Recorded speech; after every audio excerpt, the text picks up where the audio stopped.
So we have as a first speaker Tiina Pajula from Afry.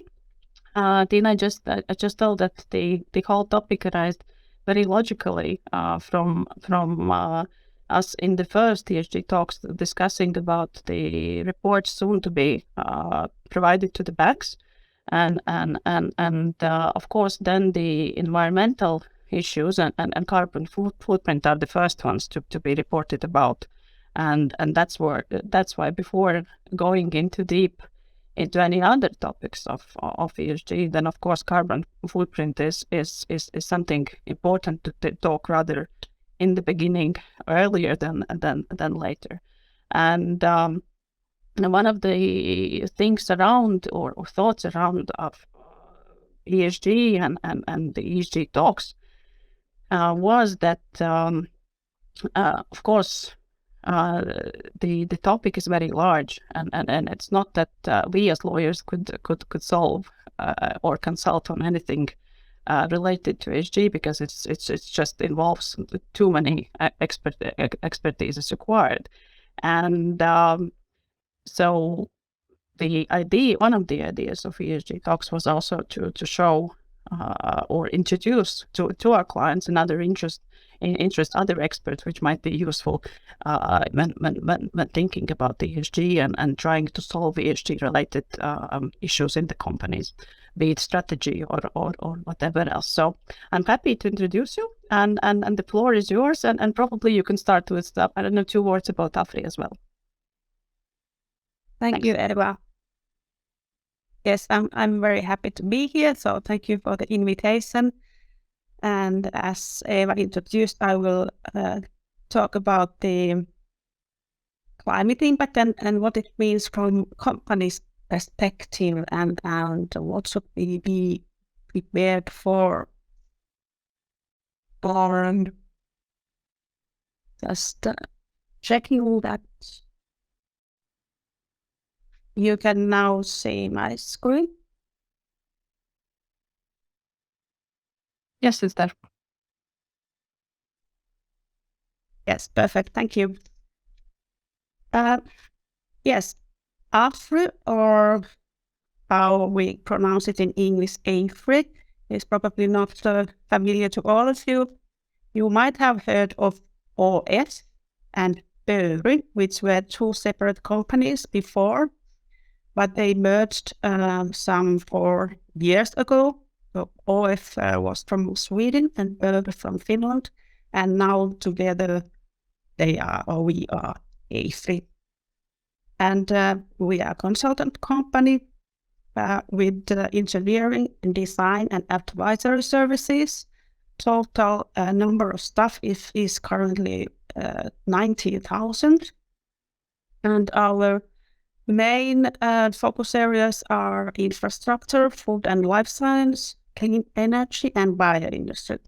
But we do work also outside these sectors. And then myself, I come from management consulting division of Afry, which is a division with 600 employees.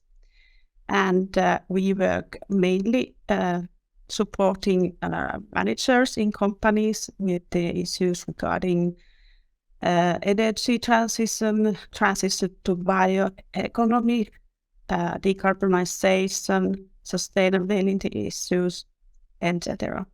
And we are backed by those 19,000 experts around other parts of Afry. So we are really global in all over the globe, and our vision is making future together with you companies, but also with authorities and cities and municipalities. So we are helping and supporting them with this transition towards sustainable society. So this was briefly about Afry, and then a few words about where we stand in terms of global issues. One of the challenges is that we will be 5 billion that are reaching the middle class by 2030. And this means that, of course, it's a good news as the world is pushing back poverty, but at the same time, it is a challenge because to live up with the middle class standard of living requires lots of resources, and it will not be sustainable anymore if we want to live up the way the Brundtland Commission has defined, which is the definition of sustainable future, which says that we need to satisfy our needs without compromising future generations' possibilities to provide for theirs. So this means that we really need to shift business models, which have to move from products to services more, and also from linear to more circular economy. So words like reduce, reuse, recycle become more inevitable. And the other challenge, as we all know, is the climate issue. The failure of climate change mitigation adaptation is the number one risk currently identified by the World Economic Forum's Global Risk Report. And that is the reason why we have this Paris Agreement that took place in 2015, which tries to hold a global average temperature increase well below 2 degrees, preferably in 1.5 degrees in comparison to pre-industrial levels.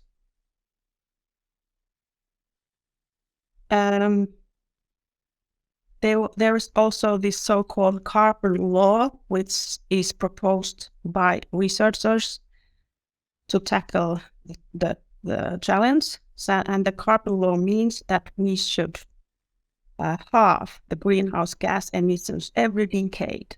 So by 2030, we should halve the emissions that we had in 2020, and then again halve in the following decade. And this is the average, the global demand, and of course it means that every individual stakeholder needs to take part. So this is the decade of action, really.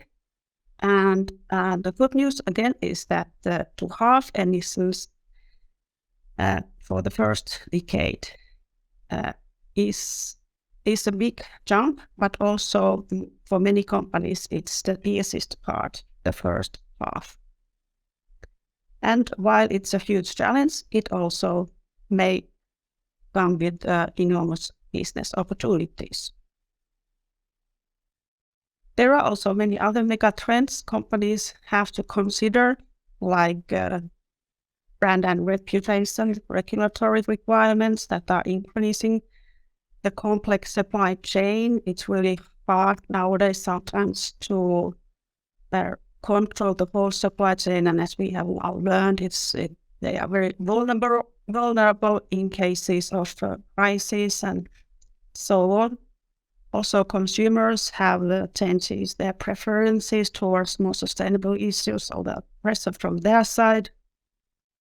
Millennials are thinking more fresh, and they have the digital capabilities. And then we have needs for transparency to avoid any greenwashing, etc. And also not only climate change is the issue, but the ESG in general with the all sustainability aspects. Here are some examples of what is included in the ESG, so the environmental, social, and governance aspects to be considered. As said, they are examples. It's a huge number of different aspects that can be considered, and it's really case and company specific, which is relevant and what are the most important parameters and topics to look at in different companies. The European regulatory is really evolving on this area, and maybe to point out the latest ones is the EU taxonomy. I will have another slide about that. And then the latest, that is the Corporate Sustainability Reporting Directive that came out January this year. And then there will be the new directive regarding the green claims coming up later this year. So lots of new things popping up all the time. EU taxonomy is important in terms of investors and investments, because it helps the investors to classify and understand the sustainability of different options and potential investments. The EU taxonomy is divided in 6 different themes, and to be aligned with the taxonomy, you need to be better than others or contribute positively in one of the areas, and at the same time make sure that you don't do harm in any other areas either. So this is one of the latest tools. Then there are, of course, lots of voluntary-based initiatives, frameworks, if you like. For example, science-based target is maybe one of the most used, at least by the biggest companies. It's based on Paris Agreement, and it provides a pathway for companies to reduce their emissions in accordance to the Paris Agreement. There is another voluntary-based project, which is CDP, where 3 categories are classified per company. So each company can deliver their performance in terms of climate change, water security, and forests, and they are classified from A to D, A, B, C, or D, and plus and minuses are also used. So the companies are compared to each other with this classification. Then there is this TCFD recommendations, lots of letters, I'm sorry about that. That comes from Task Force on Climate-Related Financial Disclosure, and this is about risks. So how companies are prepared for climate-related risks in terms of governance, strategic risk management, and metrics and targets are the main areas that I looked at.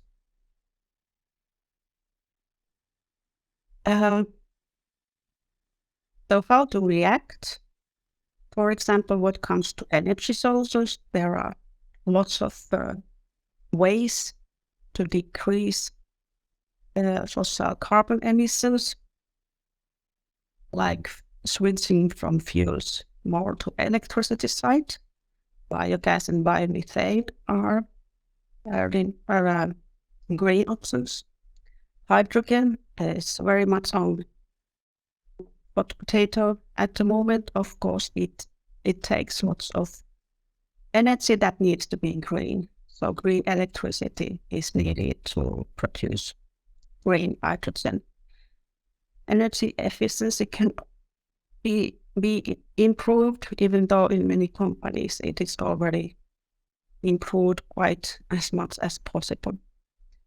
Carbon capture and storage are technical solutions to capture actually carbon emissions and store them, but it's currently still a little bit expensive solution, but will be one of the big future solutions, definitely. Of course, renewable energy, and then carbon offsets is something that you can use after you have done all other kind of possibilities to reduce your own emissions. And there are still always some emissions left that you cannot reduce, and those will be offsetted in case you want to become carbon neutral. And there are different types of offsets, and there's also this discussion ongoing which offsets are kind of credible and acceptable. The market is a little bit wild still at this stage, so probably there will soon be also more strict directives on what offsets are really accepted and they really reduce the carbon from the atmosphere.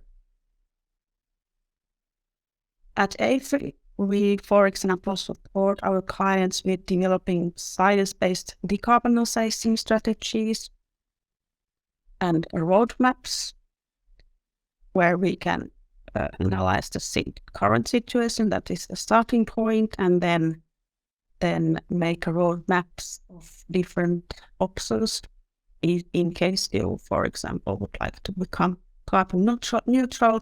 What are the pathways to do it? And as a last but not least point, I would like to raise the handprint approach. This is something new. All these discussion before in the presentation was about emissions and the negative impacts of our actions when we introduce carbon emissions. But at the same time, many companies produce products or provide services that actually can help some other companies or actors to reduce their emissions. And these are positive impacts, but they are not that much discussed yet. And they are now the kind of coming way of showing that at the same time while we reduce our emissions, we are finding and producing solutions that actually help reducing emissions even more. And in this way we create positive impacts, which is called a handprint or carbon handprint in case we talk about carbon emissions. And this is a very useful way also to measure and to plan. It can support strategic decision making when it helps to identify what are the best solutions, what solutions create the biggest handprint in different markets, etc. And also it helps you to communicate your stakeholders what are the positive impacts of your company. So I think I will stop here.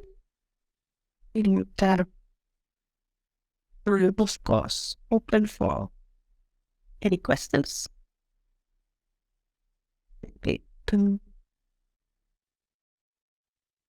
Yeah, it looks like we don't have questions at the moment. Everybody is busy thinking about it, most likely. Sometimes it is so that the questions start coming in a bit later. Let's do it so that then let's proceed to Valde's presentation. And yeah, let's see what the questions once they come in. Thanks a lot, Tiina.